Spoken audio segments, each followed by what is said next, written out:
നിങ്ങളോടൊപ്പം സന്തോഷം പങ്കുചേരുവാൻ ഞങ്ങളും എത്തുന്നു. ഞാൻ അശ്വതി പ്രതീഷ്. ഞാൻ വിദ്യാശ്രീ. സമാധാനത്തിന്റെയും സന്തോഷത്തിന്റെയും ഐശ്വര്യത്തിന്റെയും പ്രത്യാശയുടെയും ആഘോഷവേളയാണ് ഇന്ന്. ലോക ജനത ഇന്ന് ക്രിസ്മസ് ന്യൂ ഇയർ ആഘോഷിക്കുന്ന ഈ വേളയിൽ നമ്മുടെ കൊളംബസിലെ കൊച്ചു മലയാളി കൂട്ടായ്മയും അവരോടൊപ്പം ചേരുകയാണ്.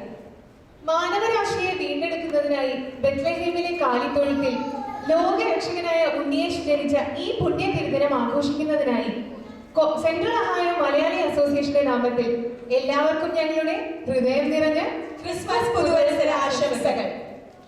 അപ്പൊ നമുക്കിനി പ്രോഗ്രാം തുടങ്ങാല്ലേ?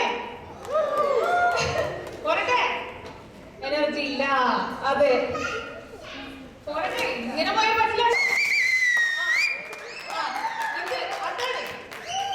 ഈ കൊടുമഞ്ഞിലും ഇവിടെ എത്തിച്ചേർന്ന് ഈ മക്കൾക്ക് ഇന്നലെ എല്ലാം നല്ല തണുപ്പായിരുന്നു, ഇന്നും തണുപ്പുണ്ട്. ഈ മഞ്ഞിൽ ഇവിടെ എത്തിച്ചേർന്ന് നിങ്ങളുടെ എല്ലാവരുടെയും ഉത്സാഹത്തെ ഞങ്ങൾ നമ്മുടെ കൂട്ടായ്മ തന്നെയാണ് സൂചിപ്പിക്കുന്നത്. ഈ ഉത്സാഹം നിങ്ങൾക്ക് പരിപാടി തീരുന്നവരെ ഉണ്ടാകുമെന്ന് ഞങ്ങൾ പ്രതീക്ഷിക്കുന്നു. നിങ്ങളുടെ ക്ലാപ്പുകളായാലും അല്ലെങ്കിൽ കൂവലുകളായാലും അല്ലെങ്കിൽ വിസിലടി ആണെങ്കിലും ഇതൊക്കെ ഞങ്ങൾക്കൊരു പ്രചോദനമാണ്.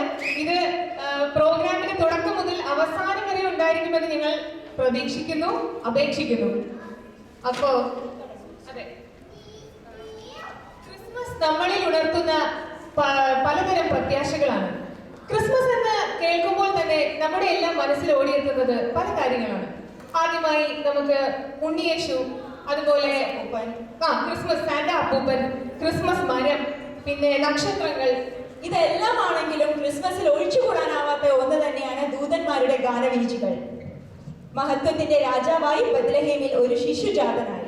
അനുഗ്രഹം യാചിപ്പാൻ നമുക്കും പോയി രക്ഷകനായി പിറന്ന ശിശുവിനെ ദർശിക്കാം.